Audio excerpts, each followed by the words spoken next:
You made a fucking dire wolf. I didn't. You our guys. team, our incredible team, made 3 dire wolves so far. Let's see the photos.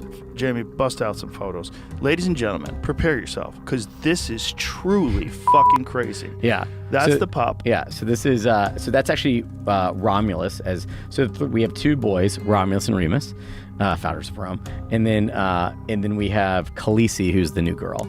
So we thought if we could do something that could bring back the dire wolf, also help wolf conservation and bring people from like sci-fi, fantasy, and kids more into science and into the conversation around conservation, we thought it was a cool idea, but we had no idea if we could pull it off.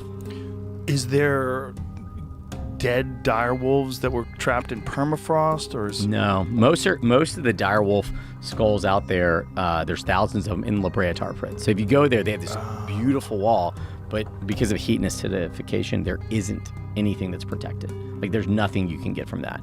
But about 6 years ago, a group, including Beth Shapiro, our chief science officer, sequenced a tooth that was found in a cave, just a single tooth, right? And in that tooth, they actually found they actually got 0.15x or coverage of the genome, so they got about 15% of the genome.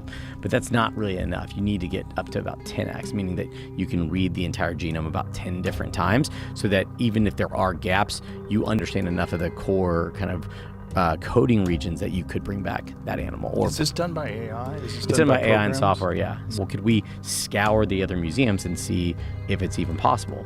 So we lucked out, and that tooth's 13,000 years old. The skull itself is 73,000 years old, not exactly sure, but it was found in a riverbed. And it wasn't found in the permafrost, but it also wasn't found in like heat and acidification. So there's a bone in all of us called the petrous bone, which is insanely dense, and it doesn't change a lot from after you're born. It's a great DNA storage, better than teeth, better than anything. You got permission from the museum to very carefully drill into the underside of the skull and remove the petrous bone to see if we could get DNA. And we got really lucky. We ended up getting about 13 to 14x coverage, so that's more than we needed to potentially bring back the dire wolves. So funny story about this. So Peter Jackson from Lord of the Rings was actually one of our investors, and he has this huge museum in Wellington that he's building for all these movie props. And he's like, well, I do have the throne. I was like, what do you mean? He goes, I bought the throne last week at auction, at a private auction from like Sotheby's or someone, right? And so he did, and it just happened to be where the wolves were doing their vet checkup. Like, talk about cosmic coincidence. Incredible, right? So this is Romulus and Remus playing in the snow on the preserve when they are 3 months old. So at 3 months, how big are they? 3 months, they were north of 45 pounds. Wow. So... look at that face. God, they're so beautiful. Oh, they just get like, as they've aged, they've just got more and more beautiful. So let's go to the adults, because the adults have crazy characteristics that you were saying that you didn't even know they were gonna have. We didn't know, right? And so, is this a full-grown one? No, they're still 5 months old, so they're 80 pounds at 5 months. So wolves typically grow 12 to 14 months, so they're not full-grown yet. Wow. And how big is it already? 80 pounds, about 5.5 feet. We knew that they existed and went extinct about 12,000 years ago. And we know, because all we have is, we don't have frozen dire wolves or frozen samples. We literally just know from skeletal remains that they were 20 to 25% larger. They were stockier. They probably weren't as fast based on kind of their body weight as a normal wolf would be. But we knew that they had thicker skulls, a larger cranium. They're an Arctic hunting animal. Yeah, and they have this beautiful, we didn't know this, they have this beautiful like mane-like quality to them.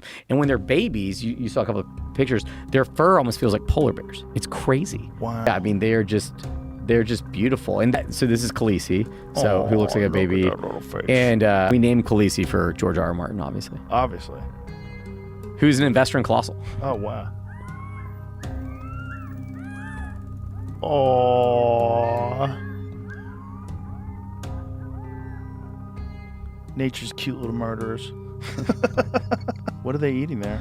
So they love to chew on horns in this state. So we have different phases of, we built a 145-page animal guide. These are actually different horns from different elk and other species that we're putting out there. And they chew on Or it like they toys, just love like them. a dog does. Like a dog does, right? So are you letting these animals kill things, or are you feeding them? So we're feeding them still. So they eat a combination of bison meat, horse meat, and Do you plan on letting them kill things? So we're eventually? just about to introduce carcasses to them. So giving them part of a carcass, letting them feed, building in that dynamic between the two brothers for now, and then and they are starting to exhibit some hunting behavior. Are you going to let them hunt? I mean, they are on a seemingly wild 2,000-acre preserve with just them, so they do have the ability to hunt on that preserve, but they're not doing it yet. We want them, and we're going to probably make 2 or 3 more. We want a solid little social pack that we can monitor, that can live a seemingly wild life, that we can understand more about them. Wow. It's crazy to me that you have reignited these 10,000-year-old hunting genes. Yeah. That they're starting to including exhibit. size. We understand more about, like, we looked at what genes made really a direwolf, like what was separated. And the beautiful thing for us is that we had a 13,000-year-old tooth and a 73,000-year-old skull, so we could actually understand the genetic distance. With that much genetic distance between them, we could actually understand what truly was fixed and conserved in the direwolf genome and what wasn't just population genomics, right? If you and I are 50,000 years apart, there's a lot of different mutations in that time period. But if we can then really say, okay, what made Ben and what made Joe, oh, here's the overlaps, it allowed us to really understand that. Which is pretty awesome. And it's just fascinating that the behavior characteristics are kind of baked into they're those baked in, genes, yeah. And they just were dormant for 10,000 years, and now these things are waking up. And we've done everything we can to protect it. Yeah, I understand. I mean, you have to. Some dude from Saudi Arabia wants a wolf.